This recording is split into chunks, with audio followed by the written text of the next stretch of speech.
안녕하십니까? 저는 베델 목장을 섬기고 있는 초보 목자 한성우 집사입니다. 아가서는 평소에 자주 묵상하는 말씀이 아니어서 한동안 말씀을 묵상하면서 고민을 참 많이 한 것 같습니다. 여기 아가서 2장 8절에 17절의 말씀을 저는 5단락으로 나누어 함께 말씀을 나누고자 합니다. 먼저 아가서에 대한 간단한 설명을 드리고자 합니다. 아가서는 히브리어로 가장 아름다운 노래 중에 노래라는 의미를 가지고 있습니다. 아가서는 전통적으로 솔로몬이 저자로 알려져 있고, 연대는 예수님께서 이 땅에 태어나시기 약 10세기 전쯤에 기록된 것으로 알려져 있습니다. 아가서는 연애시 형식으로 쓰여져 있으며 남녀 간의 사랑을 아름답게 묘사되어 있는 사랑을 주제로 한 구약의 시가서로 솔로몬과 술라미 여인의 사랑 이야기를 담고 있습니다. 이 땅에 태어난 우리는 한 번쯤 남녀가 사랑하는 감정을 갖게 됩니다.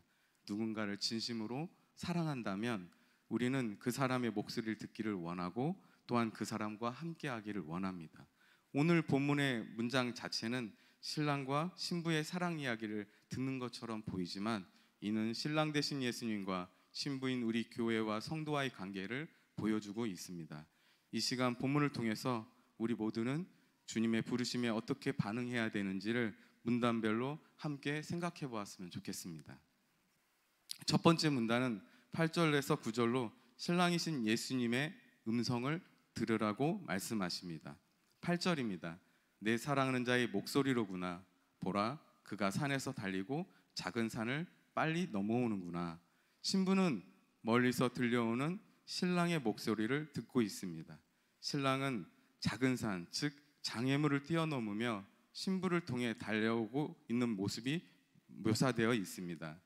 이는 예수님께서 우리를 향해 오실 때 예배의 말씀을 통해서, 문제와 환경을 통해서, 사람을 통해서 우리를 찾아오시는 모습을 보여주고 있습니다. 하지만 보편적으로 이러한 환경과 사람을 통해 말씀하시는 음성에 대해 우리는 주님의 음성으로 듣고 있는지를 생각해 보아야겠습니다. 잠언 1장 20절에 지혜가 길거리에서 부르며 광장에서 소리를 높인다고 하셨습니다. 저 역시도 아내가 어떤 말을 할 때 주님의 음성일까? 라고 하는 보다는 또 시작하네, 또 시작해, 잔소리를 먼저 받아들일 때가 참 많은 것 같습니다. 때로는 좀 그만 좀 해, 정말 그만 좀 해 라고 할 때가 더 많은 것 같습니다.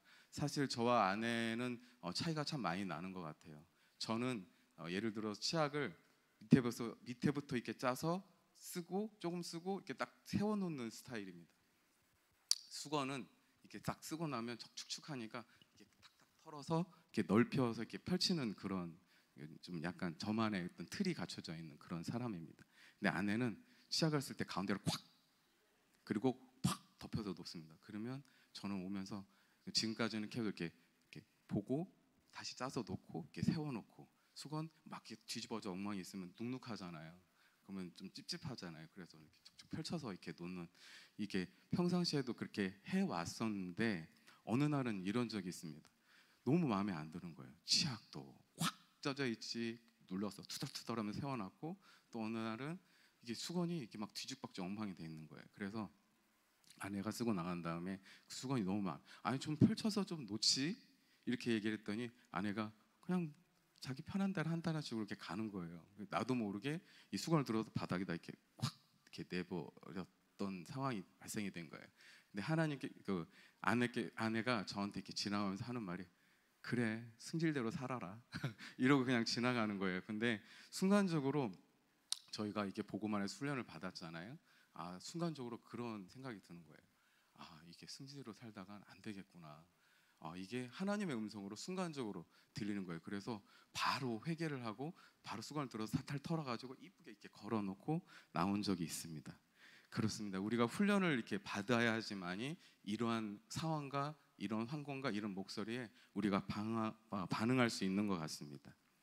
이런 영안의 분별은 훈련을 통해서만 가능한 것 같습니다. 복음 안에 있으면서 알고 있다고 생각하지만 막상 우리의 삶의 일상에서 사람의 음성을 들을 때 분노하지 않고 그리스도의 평안이 가득해지고, 환경과 문제로 닥쳤을 때 좌절과 실망하지 않는 영권을 갖추는 것은 복음 안에서 지속적인 훈련과 믿음의 예배 생활만이 어떠한 상황에서도 견고한 믿음 안에서 대처할 힘을 만들어지는 것 같습니다. 우리 복음 안에서 훈련을 통해 잠언 1장 20절의 말씀처럼 지금 나에게 처한 환경이, 그리고 내 귀에 들리는 이러한 말들이 우리에게 무엇을 말씀하시길 원하시는지 주님의 음성에 귀를 기울이고 나를 향한 하나님의 뜻이 무엇인지를 분별하는 영안이 저와 우리 모두에게 열리기를 간절히 소망합니다. 두 번째 문단은 10절에서 13절 말씀으로 예수님께서 우리를 구원의 사랑으로 초대하고 계십니다. 10절입니다. 나의 사랑, 나의 어여쁜 자야, 일어나서 함께 가자. 주님은 우리에게 사랑하는 자라고 말씀하십니다. 어여쁜 자라고 칭하고 계십니다. 지금 이러한 감정이 약간은 멀게 느껴지는 나일지 모르지만 우리도 한때는 정말 이 구절과 같은 감정을 만드는 도파민이라는 신경 호르몬으로 인해 보고 또 보고 싶어 했고, 만나면 헤어지기 싫어했고, 10분을 달려가 공중전화 부스를 찾아 동전 떨어지는 시간이 야속했던 그 시절의 감정을 기억한다면 주님께 예배를 드리는 여기 이곳과 그리고 온라인으로 예배를 드리는 한 분 한 분을 얼마나 사랑하셨을지 느낄 수 있습니다. 사람의 사랑도 이러한데 신랑 되신 주님께서 신부인 우리를 부르며 일어나 함께 가자라고 우리를 초대합니다. 현실에 앉아있지 말고, 죄의 늪에 빠져있지 말고, 게으름에 누워있지 말고, 복음이 살아있고 숨쉬는 예배의 자리, 찬양의 자리, 기도의 자리, 청지학, 정지학, 바이블 암송학교와 같은 훈련의 자리에서 나와 눈을 맞추며 함께 가자고 우리를 새로운 삶으로 초대하십니다. 이 초대는 단순한 요청이 아니라 정말 사랑하는 사람에게 가장 좋은 것을 주시려는 사랑의 부르심입니다. 마태복음 4장 19절의 말씀에는 예수님의 부르심과 제자가 이에 응답하는 구절이 있습니다. 베드로와 그 형제 안드레에게 이런 말씀을 하셨습니다. 나를 따라오라. 내가 너희를 사람을 낚는 어부가 되게 하리라고 말씀하시고 제자를 예수님께서 부르셨습니다. 이때 20절을 보면은 그들이 곧 그물을 버려두고 예수를 따르니라고 쓰여 있습니다. 저는 이 말씀 중에 이 부분이 가장 묵상이 되었습니다. 나에게 이런 말씀이 들릴 때 네 주님, 내가 그렇게 하겠습니다라고 순종할 수 있을까라는 의문이 들었습니다. 하지만 제자들은 토 하나 없이 곧 즉시 버려두고 내 자아를, 그리고 문제와 상황을, 환경 등을 따르니라 순종을 한 베드로와 안드레의 모습을 보게 됩니다. 즉시 순종. 그렇습니다. 우리도 우리에게 들려오는 주님의 음성을 듣고 즉시 순종함으로 믿음의 영권이 자라나고 성령의 인도하심을 따르며 주님이 들려주는 음성을 들을 수 있는 영안이 열리는 베드로와 안드레와 같은 축복이 있기를 간절히 소망합니다. 세 번째 문단은 14절로 감추어진 사랑입니다. 14절입니다. 바위 틈 낭떠러지 은밀한 곳에 있는 나의 비둘기야. 신랑 되신 예수님께서 신부인 저와 우리 모두를 찾고 부르시고 계십니다. 바위 틈에 있는 신부를 찾고 있습니다. 푸른 초원 위에 있거나 꽃밭에 있다고 표현한 것이 아닌 왜 바위 틈에라고 하셨을까요? 이는 신부가 두려움과 근심 걱정으로 숨어 있는 모습이라고 보여집니다. 현 시대를 살아가는 우리, 근심, 걱정, 두려움에 살아가는 우리의 모습입니다. 우리는 때때로 주님 앞에 나아가거나 세상의 어떠한 문제와 상황 앞에 좌절하거나 두려워 어찌할 바를 모를 때가 있습니다. 하지만 주님께서 어느 곳에서든 은밀한 곳에 있든지 사랑함으로써 찾고 부르시고 계십니다. 우리가 어떻게 살아야 할지를 잘 알고 있는 말씀 중에 데살로니가전서 5장 16절에 18절 말씀이 있습니다. 항상 기뻐하라, 쉬지 말고 기도하라, 범사에 감사하라. 이것이 그리스도 예수 안에서 너희를 향하신 하나님의 뜻이니라고 말씀하셨습니다. 오래전에 사모님께서 전지학 때 말씀하신 것이 기억이 납니다. 아니 이런 상황에 어떻게 기뻐하냐고요. 기뻐할 수 있게 만들어 보시라니까요. 그러면 제가 얼마든지 기뻐해 볼게요 라고 하신 말씀이 저도 그때는 정말 동질감을 크게 느꼈었습니다. 내가 병들었는데, 내가 가난한데 왜 나한테만 이런 문제가 자꾸 오는지 모르겠고 힘들어 죽겠는데 항상 기뻐하고 쉬지 말고 기도하고 범사에 감사하라고 하십니다. 우리가 현세에 겪고 있는 이 모든 것들이 창세기 3장의 문제로 인해 저주받았음을 우리는 기억해야 합니다. 하지만 하나님께서는 우리를 지극히 사랑하셔서 독생자 예수님을 주시기까지 하셨습니다. 우리는 예수님을 마음으로 믿고 입술로 고백함으로 죄와 사망의 저주에서 생명과 구원으로 창세기 3장에서 창세기 2장으로 바뀌었음을 믿음으로 선포하며 우리가 살아내야 하겠습니다. 데살로니가전서 5장 16절에 18절 말씀이 계속 저 또한 해석이 되지 않는 저에게도 약간의 하나님이 해석을 주셨습니다. 첫 번째, 항상 기뻐하라입니다. 지금 저에게 처한 문제와 상황, 환경이 나를 가르치고 있고 이것을 통해 축복이 있겠구나.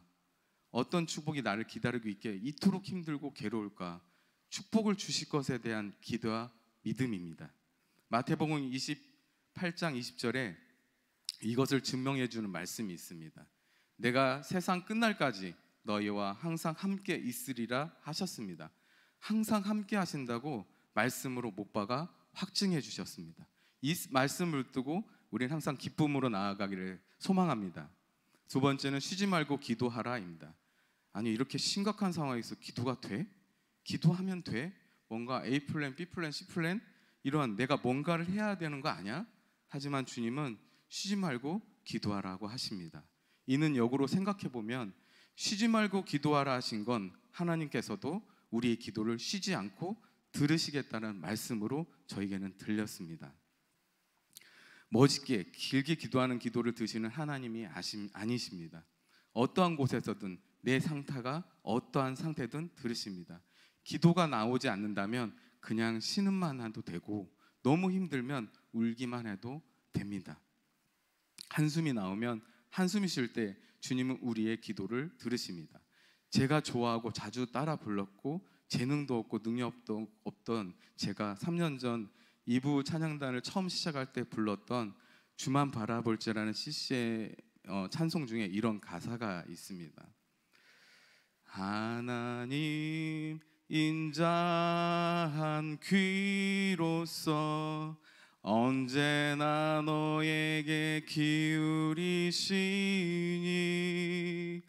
어두움에 밝은 빛을 비춰주시고 너의 작은 신음에도 응답하시니 너는 어느 곳에 있든지 주를 향하고 주만 바라볼지라. 그렇습니다. 나는 지금 무엇을 향해 있습니까? 무엇을 붙들고 있습니까? 우리가 붙들 것은 주님밖에 없음을 우리는 항상 기억해야 합니다. 오늘 이 하루도 주님만 붙드는 저와 우리 모두가 되기를 간절히 소망합니다.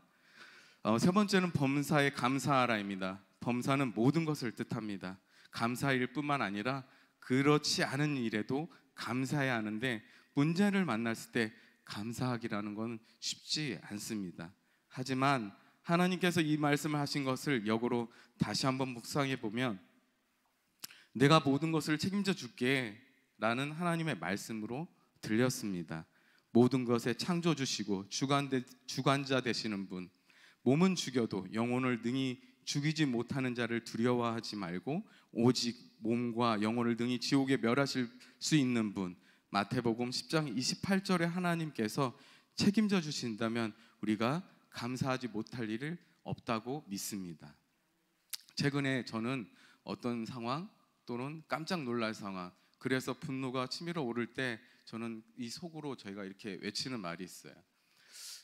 그래, 딱 좋아. 딱 좋아. 갑자기 끼어들어서 깜짝 놀랄 때도 그래, 딱 좋아. 사고가 안 났네. 다행이네. 뭔가 급한 게 있었나 보네. 문제가 부딪히면 그래, 딱 좋아. 이 문제를 통해 내가 더 성장하겠구나. 더 많은 것을 배울 수 있겠구나. 비록 제가 완전하다 말할 수는 없습니다.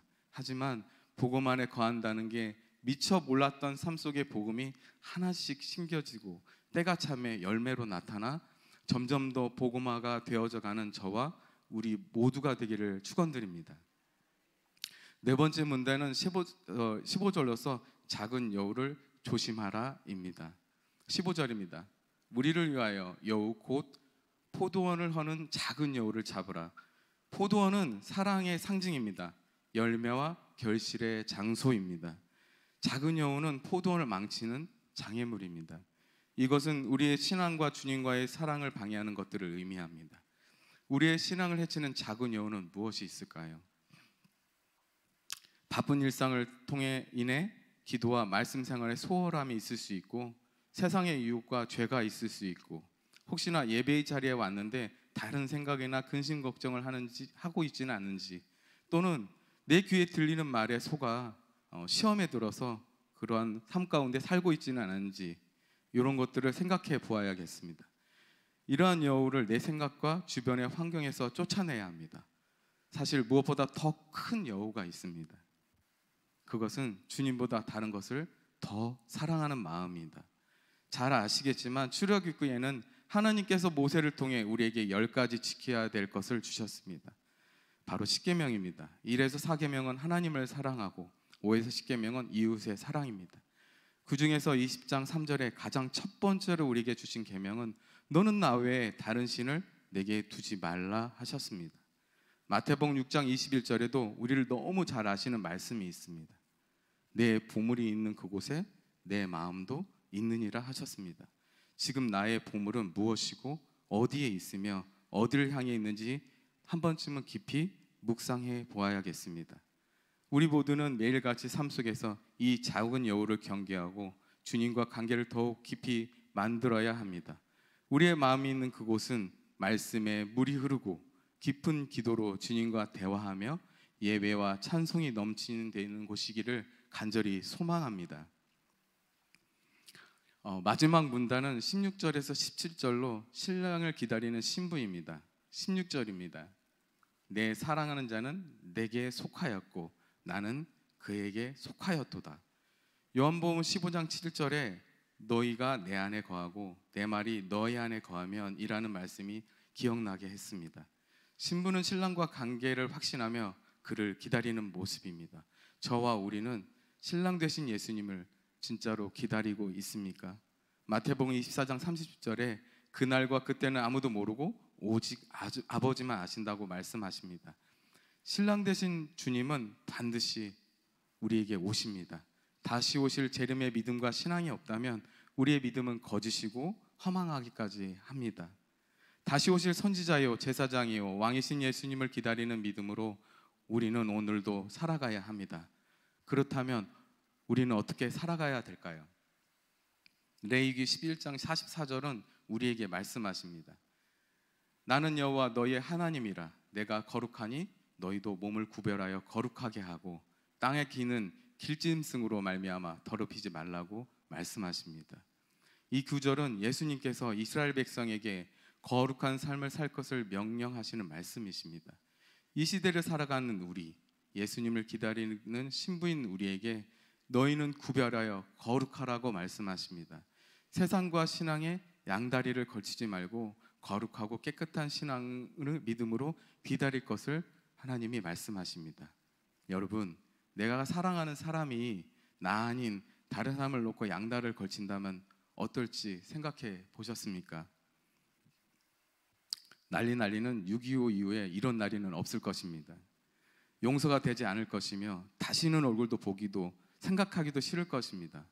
그렇습니다. 우리는 순전한 믿음으로 세상과 하나님을 분별하여 레위기에 있는 말씀처럼 길짐승 곧 세상을 사랑으로 더럽혀지지 않고 순전하고 온전하여 구별된 자의 모습으로 살아서 마태복음 25장에서 다시 오실 주님을 맞이하는 지혜로운 다섯 처녀와 같은 신부가 오늘날 저와 우리 모두가 되기를 간절히 소망합니다. 결론입니다. 오늘 아가서 2장 8절에 17절을 통해서 신랑 되신 예수님께서 신부된 우리에게 사랑의 초대를 하셨습니다. 첫 번째는 오늘 하루 삶 속에서 주님의 음성을 들으며 성령의 인도하심을 따르는 자가 됩시다. 내 귀에 들리는 소리가 하나님이 나에게 뜻하신 바가 무엇인지를 깊이 묵상하고 환경을 통해서 주실 축복을 기대하는 자, 문제를 축복으로 뒤집는 승리의 하루를 만드는 예배자가 되기를 간절히 소망합니다. 두 번째는 성령의 음성이 들릴 때 주님의 부르심에 순종하는 저와 우리 모두가 되기를 소망합니다. 하나님의 말씀은 하나님의 사랑과 이웃사랑이라고 합니다. 한 글자로 사랑입니다. 사랑에 속한 말인지 벗어난 말인지 이거를 본다면 성령의 음성인지 아닌지 우리가 알 수가 있습니다. 영적인 분별을 통해 순종과 부르심에 응답하는 자가 됩시다. 세 번째는 우리의 신앙과 믿음을 방해하는 내 안에 있는 작은 여우를 경계하고 마태복음 7장에서 말씀하시듯 내 눈의 들보를 먼저 발견하고 빼내어 영안이 밝아지는 저와 우리 모두가 되기를 소망합니다. 네 번째는 다시 오실 예수님을 기다리고 있다면 지금 내가 선택하고 말하고 행해야 할 것이 무엇인지를 믿음의 눈을 들어 분별하고 지혜에 있는 5 처녀와 같이 내 안에 기름이 떨어지지 않도록 오늘도 힘쓰고 애써서 예배에 모기를 힘쓰고 기도에 힘있게 살아가는 우리 모두가 되기를 간절히 소망합니다. 나의 사랑, 나의 어여쁜 자야, 나와 함께 가자. 주님께서는 이 말씀을 통해 오늘도 우리를 부르고 계십니다. 기도하겠습니다. 사랑과 은혜가 풍성하신 하나님, 지극히 작은 자를 통해 말씀을 전하게 하시니 감사합니다. 입술을 통해 전하게 하신 이 모든 말씀 중에 하나님 영광 가리는 것이 있다면 모두 사라지게 하시고 오직 하나님 영광만 나타나는 것만 남아 능력의 말씀이 되어 오늘 하루를 살아가는 힘이 되게 하시고 삶의 방향을 올바르게 잡게 하여 주시옵소서. 오늘도 주님만 바라봅니다. 이 하루도 주 안의 은혜를 진정으로 간구합니다. 감사를 드리며 예수님 이름으로 높여드려 기도드렸습니다. 아멘.